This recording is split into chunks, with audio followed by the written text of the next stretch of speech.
Hi నమస్తే అండి. ఈరోజు మన రెసిపీ వచ్చేసి ములక్కాయతో బెల్లం ఆవకాయ పట్టాను చూడండి. చాలా బాగా కుదిరింది. మనం ఎప్పుడు మామిడికాయతో పట్టుకుంటాం కదా బెల్లం ఆవకాయ. నేను కొత్తగా ట్రై చేశాను, ములక్కాయలతో ఎందుకు పట్టుకోకూడదని. బాగానే వచ్చింది. ఇది టిఫిన్లోకి చట్నీ చాలా టేస్ట్గా ఉంటుంది. అన్నంలోకి కానీ పిల్లలకి ఇలా చేశారనుకోండి, ములక్కాయ వేడి అంటారు కదా, వేడి లేకుండా బెల్లం ఉంటే వేడి చేయదు.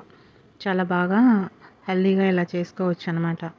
నేనైతే ట్రై చేశాను, బాగానే ఉంది. మీరు కూడా ములక్కాయలు ఉంటే మాత్రం ట్రై చేయండి. నేను ఒక అరంగుళం ముక్కలు పోసి వేయిస్తున్నాను.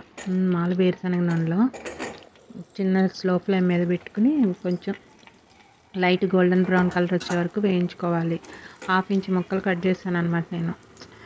చట్నీలా అది దోశలో అది పెట్టుకున్నా కానీ తినడానికి బాగుంటుందని. పచ్చడికి అయితే కొంచెం పెద్ద ముక్కలు కట్ చేస్తాం కదా, ఇలా ఉందనుకోండి లోపలికి ఉప్పు కారం అన్నీ కరెక్ట్గా వెళ్తాయి, ముక్కలు పాడవకుండా ఉంటాయిలే అని ఇలా ట్రై చేస్తాను. కొంచెం ఇలా వేయించుకుని ఇంకా కొంచెం చల్లబడాలి. ఆరిన తర్వాత పచ్చడికి ఎలా కలుపుకుంటామో మామిడికాయ పచ్చడి అలాగే కలిపేస్తాను అనమాట. మామిడికాయ పులుపు ఉంటుంది, నీరు ఉంటుంది కదా, ఇదైతే నేను వేయించే తలకి కొంచెం నీరు పోయింది. ఈ మెజర్మెంట్స్ అన్నీ స్క్రీన్ పైన ఇచ్చాను చూడండి. నేను ఇప్పుడు 1 స్పూన్నర ఉప్పు వేసాను. లాస్ట్లో చూసుకుని ఒక 1/2 స్పూన్ యాడ్ చేసుకున్నాను అనమాట. ముందుగానే ఉప్పు వేయకండి. 2 స్పూన్ల ఉప్పు పట్టిందనమాట. ముందు 1.5 స్పూన్ వేసాను. 2 స్పూన్ల కారం వేసాను. లాస్ట్లో మళ్ళీ ఒక 1/2 స్పూన్ కారం కూడా యాడ్ చేశాను.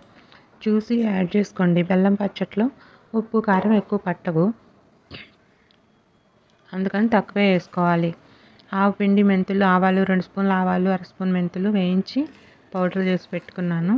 ఆ పౌడర్ 2.5 స్పూన్లు అయిందన్నమాట. 2 స్పూన్ల ఆవపిండి, 1/2 స్పూన్ మెంతిపిండి, ఇవన్నీ కూడా కలిపేసేసి బెల్లం వండే నేను ఎండలో పెట్టాను కొట్టి. 1/2 కేజీ బెల్లాన్ని పౌడర్ ముక్కలుగా కట్ చేసి బాగా చిన్న చిన్న పౌడర్ లాగా చేసి ఎండలో పెట్టుకున్నాను అనమాట. అప్పుడు డ్రై అయిపోతుంది, పచ్చడిలో పాడవకుండా ఉంటుంది. మనం ఇంట్లో ఉన్న బెల్లం ఆపండి వేసేయకూడదు పచ్చడిలో. ఒక 1 డే ఎండబెట్టుకోవాలి బెల్లం, అప్పుడు పచ్చడి పాడవకుండా ఉంటుంది. బెల్లం ఎండలో పెట్టకుండా ఉన్న బెల్లం కలిపేసామనుకోండి నీరు వచ్చేసి బూజు వస్తుంది. ముందుగా బెల్లం కూడా ఎండబెట్టుకోవాలి దీనికి పచ్చడికి. ఈ పచ్చడికి మరుసటి రోజుకి ఇలా కలిపేసి మూత పెట్టి ఉంచేసామనుకోండి, మరుసటి రోజుకి నీరు నూనె అన్నీ పైకి తేలుతాయి అన్నమాట. బెల్లం పాకంలాగా కరిగి వచ్చేస్తుంది. పై మీద పెట్టితే పాకం అవుతుంది, కానీ నేను అలా కాకుండా మళ్ళీ వేస్ట్ అయిపోతాయి ముక్కలని నేను ఎండలో పెట్టాను అనమాట. ఇలా కలిపేసి మూత పెట్టేసి పక్కన పెట్టేసుకోండి. కొంచెం పసుపు కూడా ముందు వేయటం మర్చిపోయాను. ఒక 1/2 స్పూన్ పసుపు, కొంచెం ఇందాక వేయిస్తే మిగిలిన ఆయిల్ ఉంది కదా అది కూడా పోసేసాం అన్నమాట. ఆయిల్ పోస్తేనే అన్నీ ఓట వస్తుంది తొందరగా, బెల్లం పాకం కరిగిద్ది. అన్నీ చల్లగా అయినాకే కలపాలి పచ్చడి. అన్నీ వేడివేడిగా కలపకూడదు. అన్నీ మెంతిపిండి అవన్నీ ఆరినాక పట్టుకోవాలి. ఆయిల్ కూడా ఇందాక వేడి చేసాం కదా వేయించినప్పుడు, అది కూడా చల్లగా అయిపోవాలి, ముక్కలు చల్లగా అవ్వాలి, అప్పుడు కలుపుకుంటే కరెక్ట్గా ఉంటుంది. కొంచెం మీకు ఆవకాయలో వేసుకుంటారు కదా చిన్నులపాయలు, వెలిసి, అలా కొన్ని వేసాను. పసుపు ఇవన్నీ వేసి కలిపేసి నైట్ అలా పక్కన పెట్టేసామనుకోండి మార్నింగ్ ఊరుతుంది. సరే ఫ్రెండ్స్, కొత్తగా మీరు నా ఛానల్ చూస్తున్నారా అయితే ఒక లైక్ ఇవ్వండి, సబ్స్క్రైబ్ చేసుకోండి, నా బెల్ ఐకాన్ని క్లిక్ చేయండి. నా వీడియోస్ ఎలా ఉన్నాయో కామెంట్ రూపంలో తెలియచేయండి. ఈ పచ్చడి అయితే పిల్లలు చాలా ఇష్టంగా తింటారు అనమాట. మళ్ళీ బెల్లం ఆవకాయ అంటాం కదా, అలా బెల్లం ములక్కాయ. మామూలుగా అయితే ఆవు పిండి వేసిన పచ్చడి వేడి చేస్తుంది అంటారు. ఇట్లా కొంచెం బెల్లం వేసి చేస్తే పిల్లలు టిఫిన్లోకి అది చాలా బాగుంటారు. ముక్క కూడా బెల్లం బట్టి తింటుంటే చాలా బాగుంది ములక్కాయ ముక్క. నేను కూడా ఫస్ట్ టైం ట్రై చేశాను, బాగానే సక్సెస్ అయింది.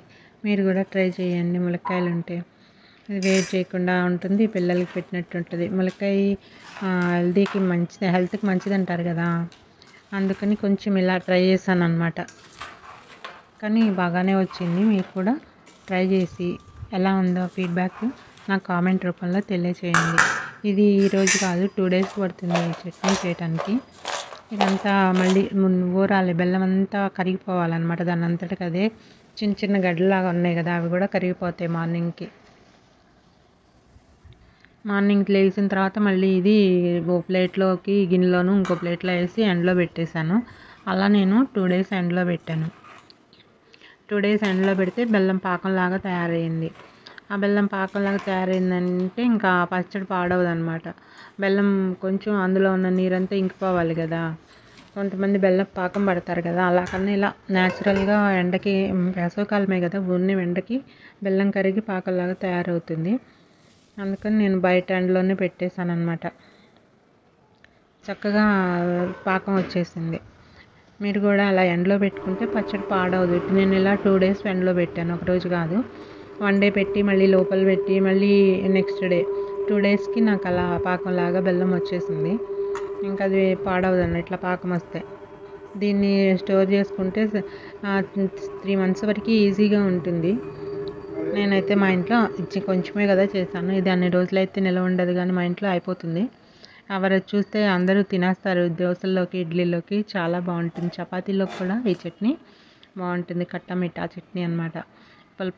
పులుపు ఏం లేదు. పులుపు కావాలనుకుంటే నిమ్మకాయ పిండొచ్చు. నేనైతే నిమ్మకాయ పిండలేదు. నెక్స్ట్ టైం ట్రై చేస్తాను అలా. కారంగా ఉప్పగా నిమ్మకాయ పులుపు కూడా ఉంటుంది కదా, అది చక్కగా ఉంది పచ్చడి. మీరు కూడా ట్రై చేస్తే ఎలా ఉందో చెప్పండి. నాకైతే చాలా బాగా నచ్చింది. కొత్తగా ట్రై చేశాను ఫ్రెండ్స్. ఎలా ఉందో కామెంట్ చేయండి. బాయ్.